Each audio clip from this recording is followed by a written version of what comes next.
of love. Emma, if you are hearing this, then I am no longer beside you, and I wish more than anything that I could change that. Please do not blame yourself. You gave me a beautiful life. You gave me a home that always felt warm. You gave me a daughter who became my greatest blessing. Every single day with you and Lily was a gift that I never took for granted. Emma could barely breathe. Tears rolled down her face as she listened to every word. It felt as though Daniel was sitting beside her once again. His voice sounded so real that for a moment she forgot he was gone. Daniel continued. There is something I never told you because I hoped I would always have more time. 6 years ago, before Lily started school, I was diagnosed with a heart condition. The doctors said it could become dangerous one day, but they also said I might live for many years. I chose not to tell you because I never wanted you to spend every day worrying about me. I wanted us to laugh instead of fear.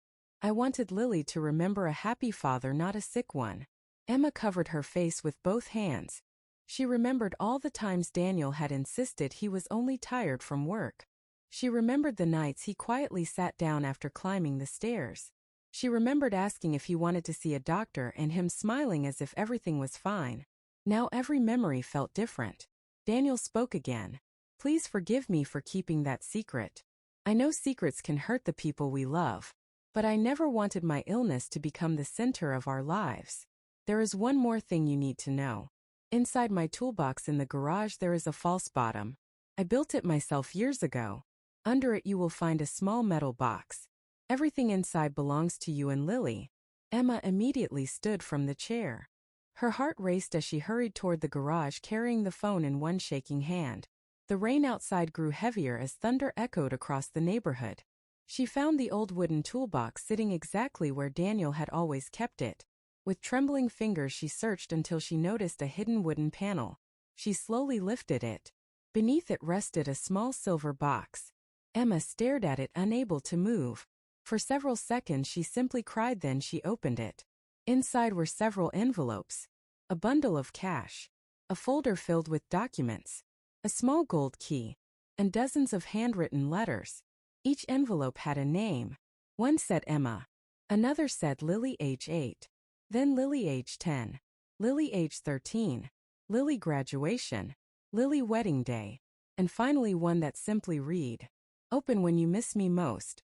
Emma pressed the letters against her chest and sobbed harder than she ever had before. She returned to the living room and continued listening to Daniel laughed softly. I knew you would find the box. You always were too curious to ignore a mystery. Emma smiled through her tears. It sounded exactly like one of his jokes. Then his voice became serious again. The documents inside will explain everything. There is enough money to keep the house. I spent years quietly saving every extra dollar, because I wanted to make sure my girls would always have a safe place to call home. Please promise me you will never sell the house unless you truly want to. Every wall inside that home holds our story. Emma looked toward the family photographs hanging on the wall. She remembered painting the living room together. She remembered Lily taking her first steps across that same floor. She whispered, Promise. Daniel continued.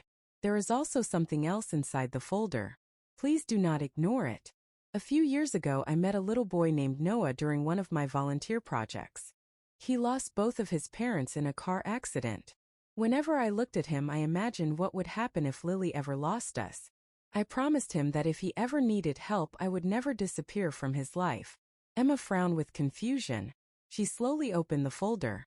Inside she found photographs of Daniel smiling beside a young boy around 9 years old. There were birthday pictures, Christmas pictures, school certificates, and a legal document with Daniel's signature. Daniel had secretly been paying for the boy's education every month for the last 5 years. Emma covered her mouth in complete shock. She had never heard the name Noah before. Daniel's voice grew softer. Emma, if I am gone before Noah becomes an adult, I hope you will meet him. Not because you owe me anything, but because every child deserves someone who refuses to give up on them. I know the kindness inside your heart. I know you better than anyone. If anyone can keep that promise alive, it is you.